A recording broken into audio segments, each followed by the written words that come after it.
Entonces, la zona franca Bogotá fue el primer, después de una compañía que administró la zona franca de Cúcuta, una compañía local a la cual le fue retirada su condición de usuario operador, la zona franca de Cúcuta recibió como usuario operador con la doble condición de usuario operador de la zona franca de Cúcuta y a su vez administrador del parque industrial, es decir, que el ministerio le hizo un contrato de arriendo a la Zona Franca Bogotá y Zona Franca Bogotá cobraba los arriendos, era administrador del parque industrial y a su vez hacía las gestiones de usuario operador.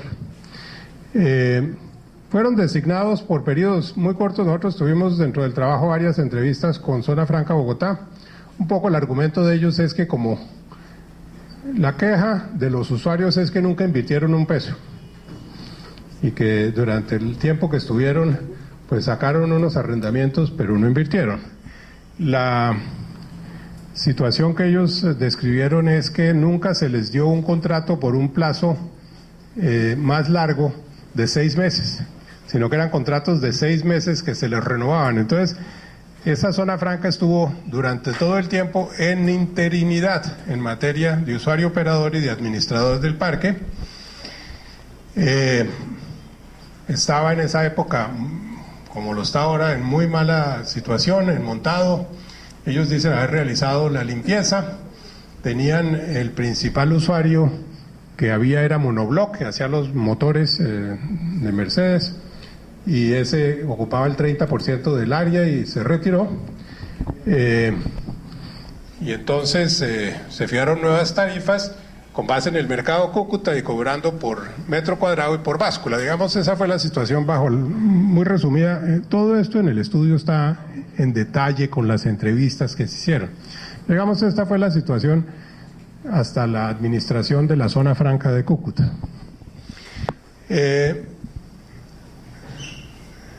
¿Qué era la actividad que hacía? Que es una de las grandes equivocaciones que nosotros, o percepciones equivocadas que nosotros teníamos. Se tenía la idea de que la zona franca era un éxito y que vivía llena, y que eso era una maravilla porque tenía una gran actividad que le generaba a la ciudad. Lo cierto es que las actividades, más allá de Monobloc y 2 usuarios industriales que están allá, eran fundamentalmente temas puramente comerciales, de automóviles que iban a Venezuela, y lo que se hacía era simplemente la inspección de esos automóviles antes de entrar a Venezuela. Entonces llegaban a Zona Franca, ocupaban los espacios de Zona Franca y seguían, o sea que no era una labor de transformación ni que generara valor. ¿Cuándo se vino abajo la Zona Franca? En el momento en que la DIAN dijo que el aforo no se podía hacer en Zona Franca. Y de 500 o 600 operaciones al año bajó a 20 operaciones al año. Y esos aforos empezaron a hacerse, según tengo entendido, en la vía. Los de la DIAN que están acá me darán más detalles. Por otro lado, se pasó de 30 usuarios a 10 usuarios. Ahorita hay 8. Es decir que buena parte de esas compañías lo que hacían eran estas operaciones de aforo. Es decir que aún en su mejor momento la zona franca no fue un motor de transformación productiva, ni cumplía los propósitos de lo que eran diseñadas las nuevas normatividades de zonas francas, que tiene como propósito la generación de inversión y de empleo. Es decir que no había generación de inversión ni de empleo, sino simples aforos que se hacían en la aduana. Más allá de eso, pues siempre ha existido en todas las zonas francas, y eso lo vimos a lo largo del análisis de muchas zonas francas, el inversionista que está en una zona franca, quiere comprar su terreno. En las zonas francas del país, el 80% de los usuarios industriales de bienes y servicios de las zonas francas son propietarios de su bodega, no arrendatarios. Porque siempre a los empresarios que entran en procesos de transformación productiva, pues no les gusta hacer inversiones cuantiosas sobre terrenos ajenos, y es entendible. Y la característica de ser de propiedad del ministerio impedía que se vendieran los lotes, es decir que ahí había una talanquera para que muchos entraran, que preferían entrar en zonas francas en otros sitios del país, porque ahí podían comprar su lote, hacer su bodega a sus especificaciones y hacer las inversiones, quedando ellos propietarios. Digamos, ese fue uno de los grandes problemas que había. Había problemas también que siguen y persisten en el tema de transporte. Cúcuta pues está muy aislado del resto del país en materia de carreteras, y si bien el aeropuerto es una gran posibilidad por lo que está cerca de la zona franca, para efectos de exportaciones no está autorizado el tránsito aduanero por vía aérea.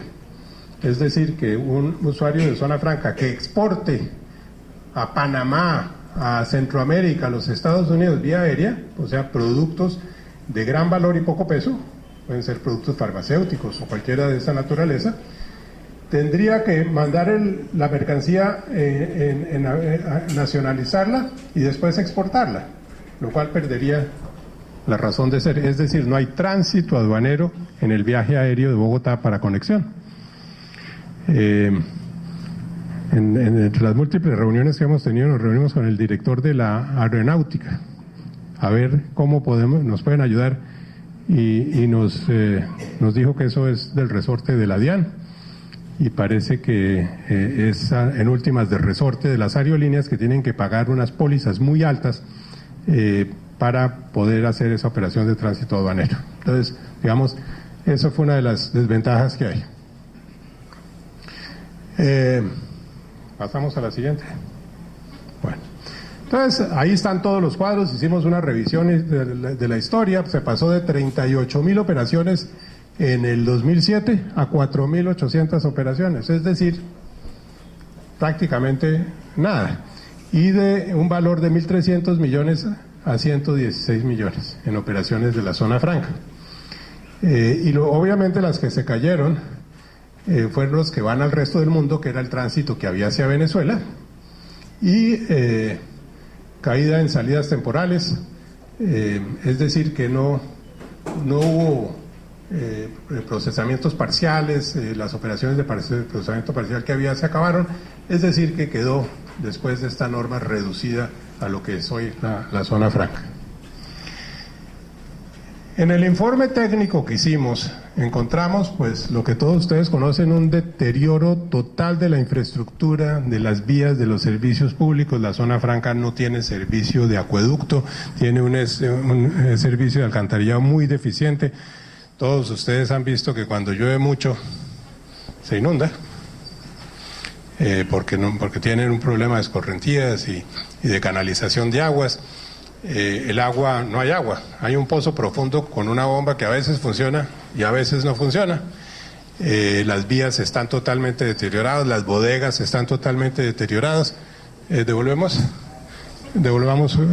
el siguiente.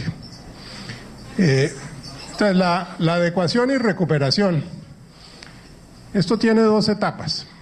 Una etapa, el área total de la zona franca son hoy en día 210.000 metros. De esos 210.000 metros, hay 10.000 metros, cifras más, cifras menos, en el estudio están los detalles, 100.000 metros, que es la zona franca actual, lo que está, entre comillas, desarrollado, lo cual incluye pues unos potreros que llaman patios. Cuando hicimos una de las inspecciones físicas, al entrar a uno de los patios, la señora del usuario operador me dijo: tenga cuidado que acá hay muchas culebras. Entonces, pues ese era el patio, ¿no? Me alertó usted sobre acá hay que tener, ese es el patio, ¿no? Parece que hay también otro tipo de culebras allá andando en esa zona franca.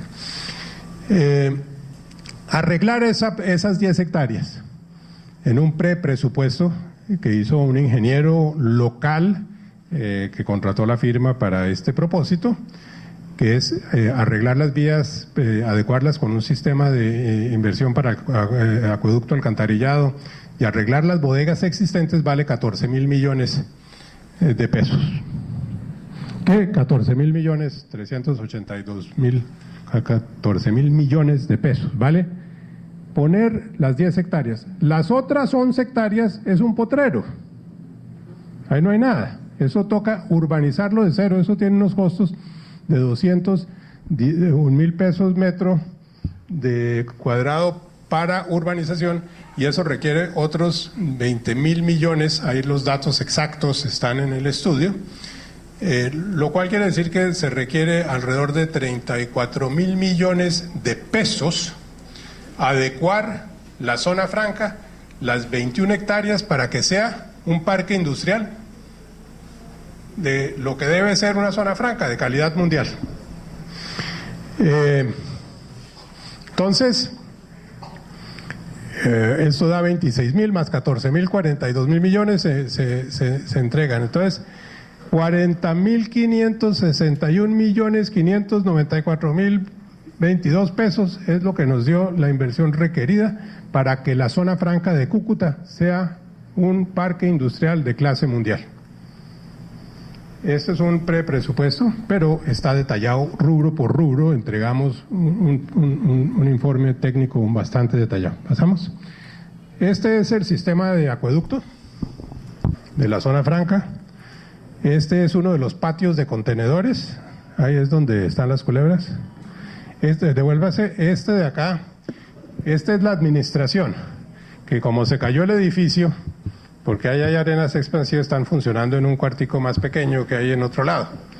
Sigamos, digamos, esta es una de las vías modernas de allá. Este es el cerramiento, pasemos más adelante.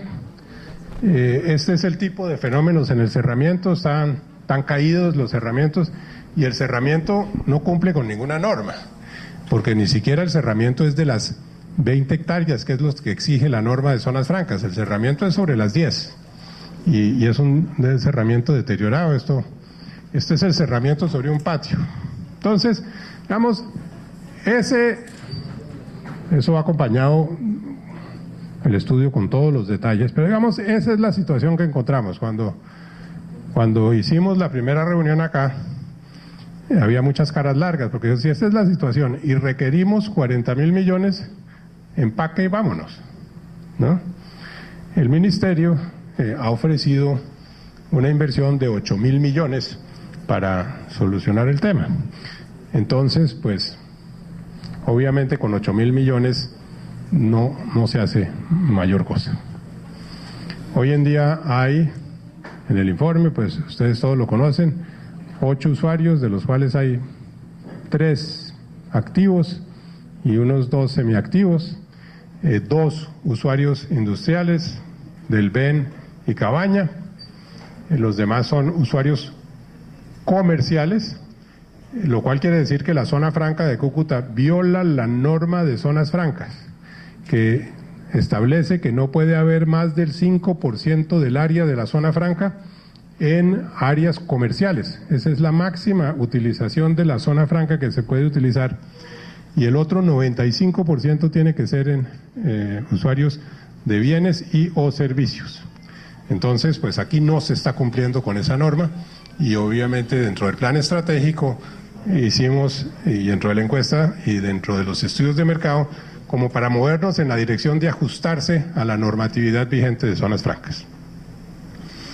Entonces nosotros diseñamos como una misión y una visión de lo que debe ser. Digamos, este es lo que hay ahora. ¿Qué es lo que proponemos como plan estratégico y hacia dónde creemos que se debe dirigir? Entonces creemos que pues la misión es dotar a Cúcuta y a su región de una infraestructura de calidad mundial, que es lo que se hace con este presupuesto, altamente competitivo para el desarrollo de actividades industriales y de servicios bajo régimen franco, capaces de generar empleo y riqueza para la región dentro de un ambiente de equilibrio económico y responsabilidad social y ambiental. Entonces, digamos, esa es como nosotros, es lo que creemos y lo que pusimos en el estudio debe ser la zona franca de Cúcuta. Y la visión es que para el año 2020, o sea, en 6 años, y así está estipulado en el plan de inversiones, en los flujos de caja, en el estudio financiero que estamos entregando, la zona franca de Cúcuta tenga una de las mayor de competitividad del país, con capacidad de generar altos niveles de productividad a los usuarios mediante la innovación, creación de clústeres, valor agregado, que genere mejores condiciones para los trabajadores que están allá y mejor entorno ambiental que contribuya a la ciudad. Digamos, eso es lo que está presupuestado en una visión de muy corto plazo y que está contemplado en términos de dineros que están en los flujos de caja. Digamos, esto no es una visión sin que tenga en cuenta los aspectos financieros. ¿Cuáles son los objetivos en el corto plazo? ¿Qué es lo que hay que hacer ya? Primero, hay que normalizar la tenencia del predio y su traspaso a las entidades territoriales. Y ahorita vuelvo sobre el tema del predio cuando vemos los aspectos legales. Pero para anticiparles, el predio no es de nadie. Por ahora, está en un limbo jurídico.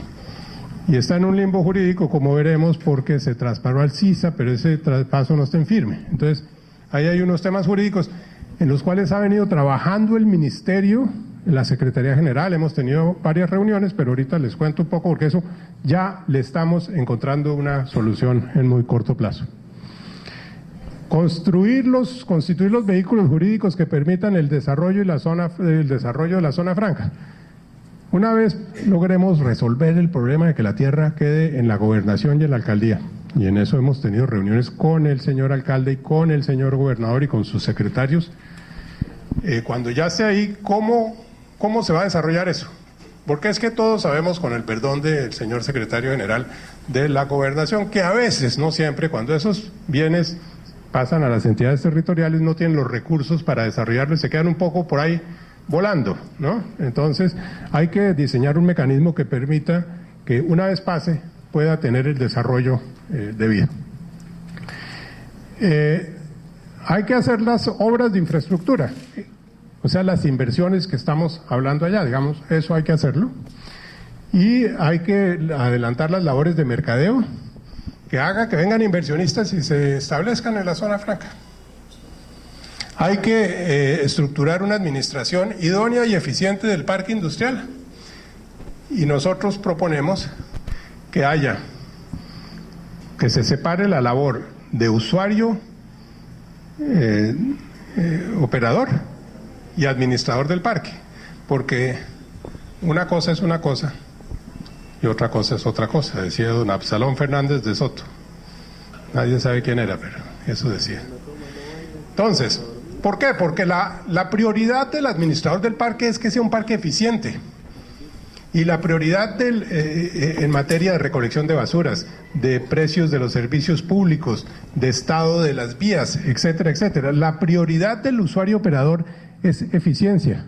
¿Cuánto se demora una mercancía en salir? ¿Cuánto se demora en entrar? ¿Cuáles son los indicadores de eficiencia que tiene el usuario operador? ¿Y cuáles son los costos del usuario operador? Son labores diferentes y juntarlas genera lo que está generando ahorita, que pagan unas platas por arriendo y otras platas por usuario operador y no hay absoluta claridad en qué es cada cosa ni hasta dónde llega cada responsabilidad. Y garantizar la permanencia de un usuario operador eficiente y que agregue valor. El usuario operador no es solamente una persona que hace las veces de la DIAN en la zona franca. Tiene que agregar valor, tiene que tener sistemas que permitan que todo su contabilidad, sus inventarios puedan manejarse en línea de una manera eficiente. Tiene que agregar valor a los usuarios. Y en el largo plazo, tenemos que la zona franca sea una operación sostenible en lo económico, en lo social y en lo ambiental. Que la zona franca tenga, y esto es una parte importantísima de la propuesta, es un fondo, que ya lo veremos, un fondo de inversión que le permita, una vez terminado el proyecto de actualización de la zona franca, a trabajar con la universidad, con los centros científicos y se quedan los recursos disponibles en que haya innovación de manera permanente, en que haya fortalecimiento de clústeres, en que la zona franca sería la única zona franca con un fondo paralelo de inversión para innovación, productividad y competitividad. Y procurar la evolución de la zona franca hacia modelos de producción, generadores de valor en lo económico, en lo social. ¿Por qué decimos generadores de valor? Porque las actividades que se desarrollaban allá, simplemente de inspección de mercancías que salían, no generan valor. Es un trámite, eso no genera ningún valor ni genera ninguna riqueza para la región. Entonces, ¿esto tiene puntero o no? Un poco esta es la figura que proponemos. Proponemos la creación de un patrimonio autónomo, un fideicomiso. Una vez los terrenos pasen a las entidades territoriales transfieren ese bien a un patrimonio autónomo, a un fideicomiso. Sobre eso ya tuvimos una reunión con el señor alcalde y el señor gobernador y estuvieron de acuerdo en la figura y han dado las instrucciones a sus funcionarios para ir adelantando ante el Consejo y ante la Asamblea los permisos pertinentes para crear esta institución. O sea que esto ya está andando. Ese fideicomiso, para que más haya el ministerio, permanezca como parte de este proceso. Hablamos con el ministro para que lo administre Fiducoldex y están de acuerdo, o sea que sería un fideicomiso que tendría para hacer un patrimonio autónomo, un fideicomiso inmobiliario a cargo de Fiducoldex, de la fiduciaria del banco del sector externo. Entonces lo que proponemos es que cuando se traslade la propiedad por parte del ministerio, se traslada la propiedad al fideicomiso.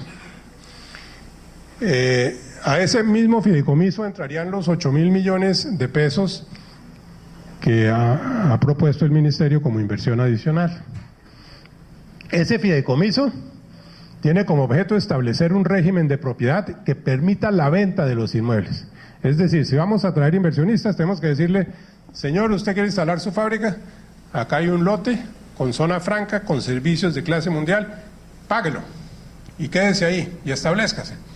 Porque el negocio de Cúcuta no es tener zona franca, sino para recaudar unos arriendos, sino es tener una zona franca para que se instalen empresas, generen empleo y generen valor agregado a la región. Digamos, ese es muy claro a lo largo de toda la visión. Promover la comercialización de la zona franca, organizar la administración del parque, quién va a administrar el parque y cómo, y constituir el fondo. Y en desarrollo de su objeto, el fideicomiso se transfiere a los nuevos propietarios. Apenas llega un inversionista nuevo que llega a Cúcuta a instalarse allá. Y lo que proponemos nosotros es que la Cámara de Comercio administre el desarrollo del fideicomiso. Es decir, una entidad de interés público, de carácter privado. Y esa fue la propuesta que le transmitimos tanto a la gobernación como a la alcaldía en las reuniones que hemos sostenido con el señor gobernador y el señor alcalde. Digamos, ese es el esquema general estratégico que proponemos.